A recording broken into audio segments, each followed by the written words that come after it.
Hey guys, Prickly Hedgehog, welcome back to the channel. Hope this video finds you well. Today being a Friday, it means that DCS have, of course, released a update email listing changelogs and things to come, and this is exciting. So let's look at it. The reason I'm going through this one in particular, I was hoping for, of course, more updates with regards to the F-16, which is one of my favorite aircraft, and I got into the F-16 playing Allied Force, Falcon 4 Allied Force, and was super excited to see, of course, its rendition in DCS World, which has been done with a great degree of realism. Unfortunately, there wasn't a whole lot of information in today's email with regards to that particular module and what was going on with it. What they did say is that they are going to release a open beta update next Wednesday, but that will not occur until they have addressed what they call here critical items for the Viper and the Hornet, and then when they are sure that the program is stable, then we will release an update to the stable version of DCS World. Okay, so no specifics on what that is, what those critical items are. So it could just be normal and appropriate updates, as they have been working on these modules, particularly the F-18, for some time now.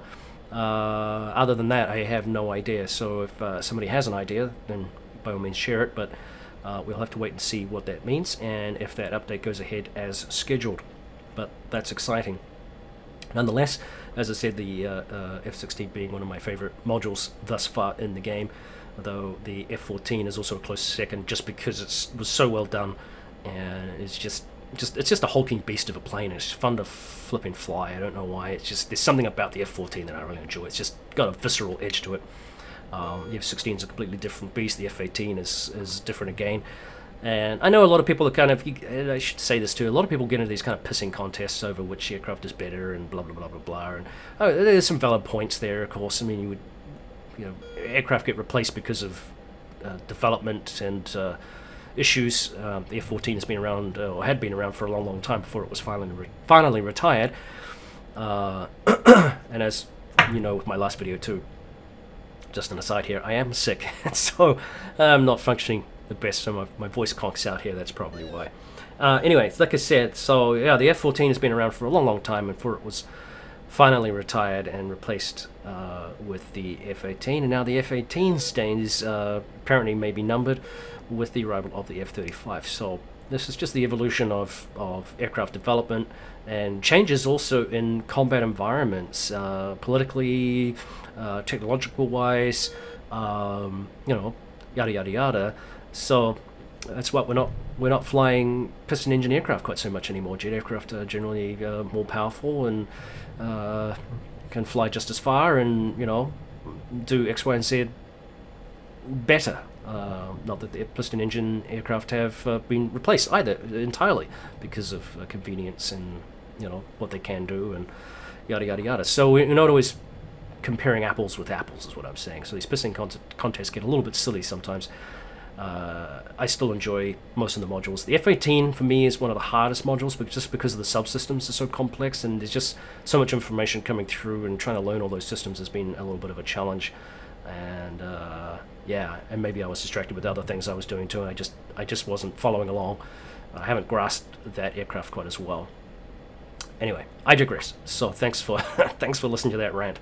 What we will focus on though today is something else that's equally interesting, and that is the development of a couple of other modules. Now there was I think Spudknocker did a really nice Ask Me Anything interview with Wags, and he was talking about retroactively going back with some of the other aircraft that are already in DCS that have kind of been superseded in terms of the technology that they have, the rendering, the 3D element, with the updates to the world and so on and so forth. So aircraft like the A-10, for example, while they were the full fidelity kind of cockpit, very in-depth module, they graphically are behind the F-18 and the F-16 and the F-14 and so on and so forth. So that aircraft has been worked on, and the cockpit has received a huge update, and it looks great.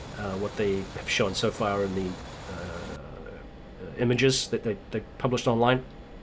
Looks really, really good. I should mention therefore that the KA-50, the Black Shark helicopter, is equally getting the same rendering update, and the cockpit is going to be upgraded, and I think that's going to be a separate, well, you get a free update if you've already purchased the module, but there's also going to be an additional purchase available too, which will give you some extra bonuses.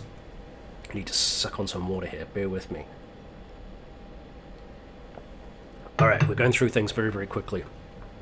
So yeah, I'm really excited about that. It's not an aircraft I got involved with, the A-10, so much. I did play a little bit with the Black Shark, but that's actually what introduced me to DCS World. It was a game that had been in the background for me. I was a fan of Allied Force, Falcon 4 Allied Force, and so being that as it may, I didn't really get into the DCS side of things until much, much later, when I discovered in the mid or early part of the 2000s here the Black Shark. And that module is really what, I think it was about 2008, 2009 that I found that, and that's really what kind of got me more into DCS. So it's really exciting to see that both those modules get updated.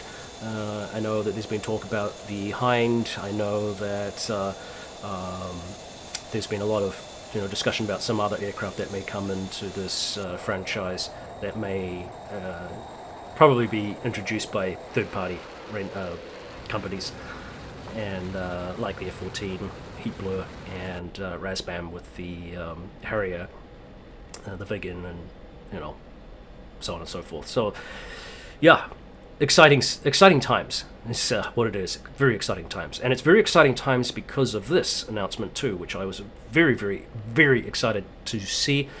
I can't stress that enough.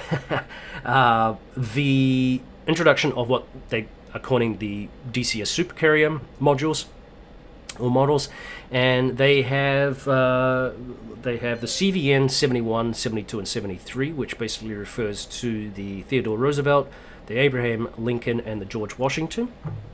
So effectively 3 more aircraft carriers. Sorry, water needed again. But also the big one, literally, the new Nimitz class aircraft carrier model, and they are looking at early access features here, which include, and there's a list, a highly detailed polygon model, so it's going to look pretty.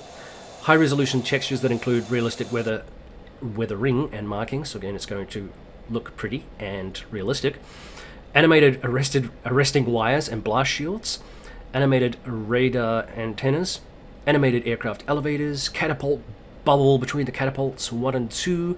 That's exciting, that's cool. Little attention to detail. Steam from the catapults, nice. Risers, which are guardrails around the aircraft elevators when lowered. Again, attention to detail. Long range lineup lights. I don't know what this is. IFLOLS. Someone might have to explain that acronym to me, or I'm going to have to look it up. But IFLOS, I don't know how to pronounce that. I don't think there is a way to pronounce it. Is going to be there, whatever that is. Line of... okay, sorry. Disregard. Moving along. Number 11, or submenu 11 here. Animated rabbit lights along the landing center line and deck lighting. Functional air defense systems, which includes the Sea Sparrow, another acronym here, the CWIS, and the Sea Ram. Option for the Nimitz class aircraft carriers of the Roosevelt subclass, which I mentioned before, the Theodore Roosevelt, Abraham Lincoln, the George Washington. And we have deck parking for up to 14 aircraft to be spawned on the deck at any one time. They are looking to possibly increasing this number to 18 in the coming months. Ooh. And here we go. This is the other immersive factor, which I really, really love. Carrier radio communications for case 1, 2, and 3 landings. Absolutely fantastic. So that is by far a comprehensive list of things, which is not quite finished yet, but I just think, again, I can't stress how exciting it is to see, this model being introduced to the game and introducing this level of sophisticated carrier operations, which is going to just blow your mind in terms of the immersive factor, and another little bit of this is coming up. So bear with me. So they're going to have some static deck vehicles, a tractor, a hangar deck tractor, an aircraft crash, and the salvage crane. There's firefighting vehicles. These are, I guess undynamic objects on the deck carrier, or the carrier deck, rephrase that. And these items apparently can be placed by the mission designers if they so choose, which is cool. Again, just another element of immersiveness, realism to the deck area. Now, there's also a static deck crew that can be placed by mission designers, and this is where I always said it's going to get even more immersive, and this is one I was very, very excited about. That is the animated deck crew for the bow and waist catapult launchers. So we will have realistic, hopefully, what I've seen so far looks pretty good. You can look this up on YouTube if you get in the right keywords. But yeah, you can find animation examples of the deck crew running around by the aircraft and doing all the fancy cool things that they do, loading up the aircraft onto the catapults and getting them prepped for launch, which I think is absolutely fantastic. And again, it's going to offer just this additional layer of immersiveness that few other franchises right now are offering in this particular class of combat sim. So the aircraft carrier component to this game is almost a thing in itself, just with the level of detail that they're going to, and I think it's fantastic. So huge thumbs up, Eagle Dynamics and the DCS crew for thinking about these things, and I like I said, it's really, really exciting. So there's that. Now, like I said, I'm not really sure exactly. They have there's some changes here that they talked about that I mentioned before at the beginning. The auto trim option has been deleted. This is for DCS World. This feature apparently requires tuning, kind of like the 737 MAX, I guess. The FA-18C Hornet by Eagle Dynamics. They fixed a bug where the AGM-62 Warlay could not be released if the aircraft starts from the ground. That's problematic. The JDAM, the JSOW, and the 2-mode weapon release is not working. That's been fixed. They have the Gazelle by Polychop.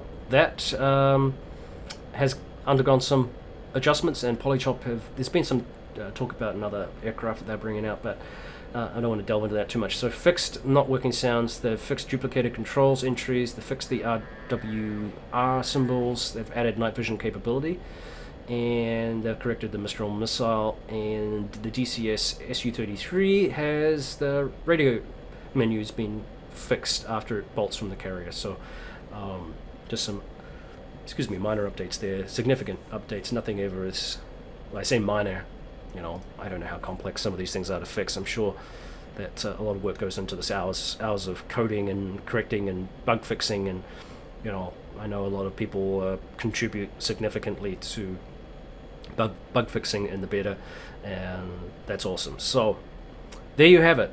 That was a long list of things, and like I said, I'm particularly excited about the aircraft carrier, the Nimitz class carriers. I think, as I said before, just a whole new level of detail in the game.